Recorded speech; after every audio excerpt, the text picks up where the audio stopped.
Hi, my name is Andrew Nickus, and I'm wondering if you had one more day with Charlie, what would you do with him?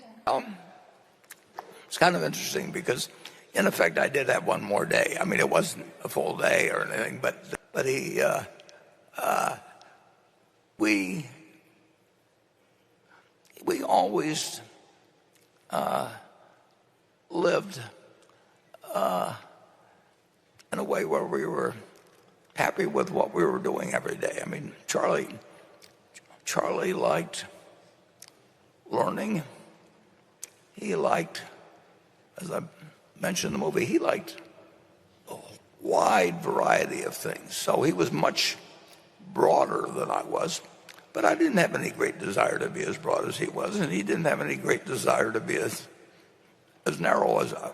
But we had a lot of fun doing anything. And, we played golf together, we played tennis together, we did everything together. And this you may find kind of interesting. We had as much fun, perhaps even more to some extent, with things that failed, because then we really had to work our way out of them. And in a sense, there's more fun having somebody that's your partner in digging your way out of a foxhole than there is just sitting there and watching an idea that you got 10 years ago just continually produce more and more profit. So it wasn't, he really fooled me, though. He went to 99.9 years. I mean, if you had picked two guys, he publicly said he never did a day of exercise except where it was required when he was in the Army. So he never did a day of voluntary exercise. He never thought about what he ate.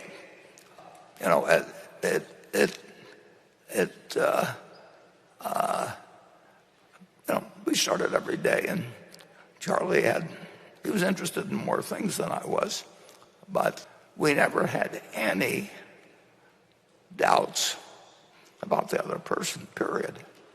And so if I'd had another day with him, we'd probably done the same thing we were doing the earlier days, and we wouldn't have wanted to know that we only had one day. There's a great advantage in not knowing what day you're going to die. And Charlie always said, that just tell me where I'm going to die, so I'll never go there. Well, the truth is, he went everywhere with his mind, and therefore he was not only interested in the world at 99, but the world was interested in him. It's remarkable. I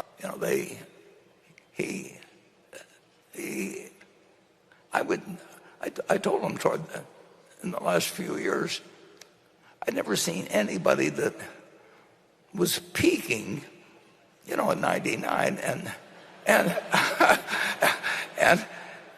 where the world wanted to come and see him.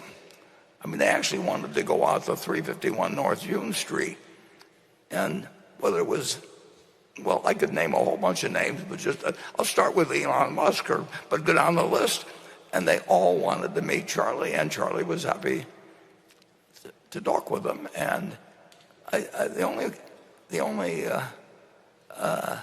person I could think of otherwise was the Dalai Lama. I don't know that they had a lot else in common, but it was he lived his life the way he wanted to, and he got to say what he wanted to say. He, like I, loved having a podium, and again, I can't remember any time that he was mad at me or I was mad at him. It just didn't happen. And calling him was fun back when long-distance rates were high, and we didn't talk as often as in recent years as we used to be on daily for long periods. And we did keep learning, and we liked learning together. But, when we tended to be a little smarter because as the years went by, because we had mistakes and we had other things where we learned something, and the fact that he and I were on the same wavelength in that respect meant that the world was still a very interesting place to us when he got to be 99 and I got to be 93. So I don't have a perfect answer for you there, but I can tell you the ingredients that would go into. Sometimes people would say to me or Charlie at one of these meetings, if you could only have lunch with one person that lived over the last 2,000 or so years, who would you want to have it with? Charlie says, I've already met all of them, because he read all the books. I mean, he eliminated all the trouble of going to restaurants to meet him or anything like that. He just went through a book, and he met Ben Franklin, and he was remarkable. He said he really had no one else to meet because he'd read all their stuff, and he liked Ben Franklin's stuff better than he liked mine. But with Ben Franklin, he just had to read about it. They didn't have to go have lunch with him or anything of the sort. But it's an interesting question. What you should probably ask yourself is that, who do you feel that you'd want to start spending the last day of your life with, and then figure out a way to start meeting them or tomorrow and meet them as often as you can. Because why wait till the last day? And don't bother with the others.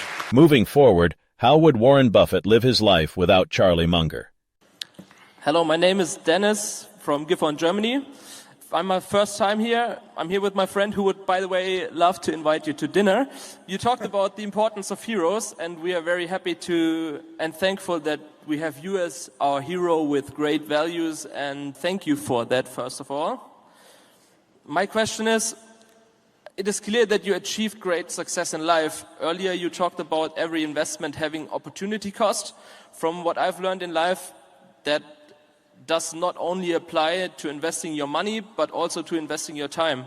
Right. And every hour you spend in your office is an hour you cannot spend with your spouse or children. With the life experience you have now, if you had the possibility to start all over again, would you set your priorities any different? If yes, how and why? And what's the best way to invite you to dinner? Well, that definitely won't be one of my priorities if I figure out how to. But that doesn't.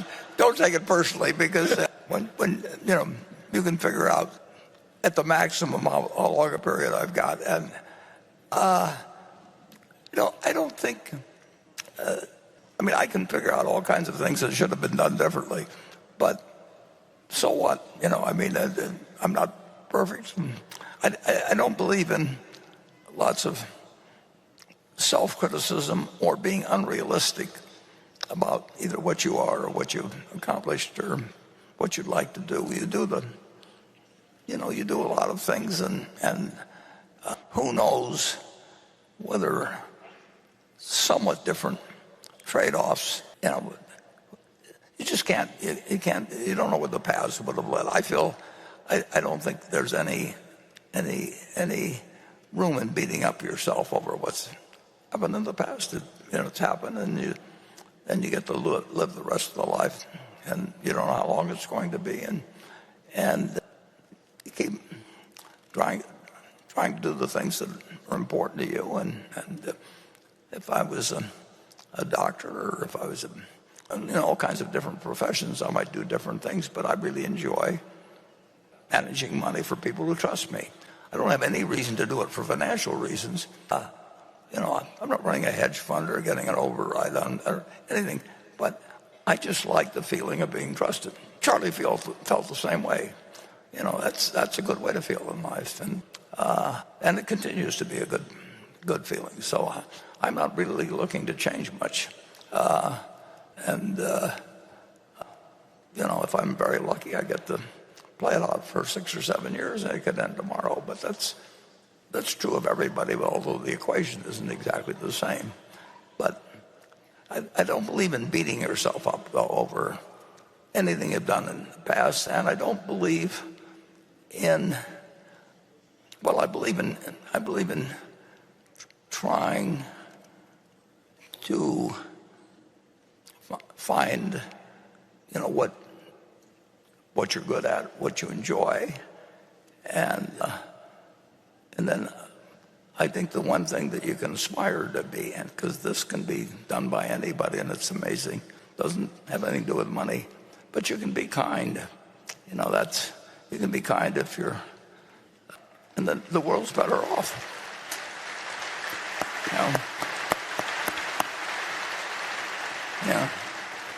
I'm not sure that the world will be better off if I'm richer, but there's no question that, and kind people, and in the end, aspire to be more, or I'm sure many of you are yourself, but just aspire to be more so. And it takes two to tango. What's one thing that Charlie's done for you? A decision, an arena, of something about your life that you listen to Charlie and you're better off for it? Charlie has given me the ultimate gift that a person can give to somebody else. He's made me a better person than I would otherwise have been.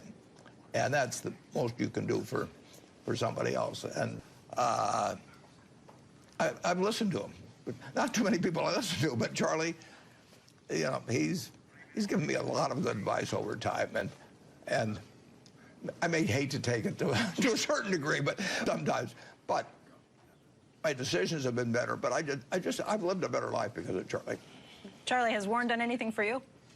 Well, he talked me out of leaving law practice, which turned out to be a very good idea. Now, Warren, this is a place, Berkshire, where everybody's done a lot for everybody else, and that's why people like it.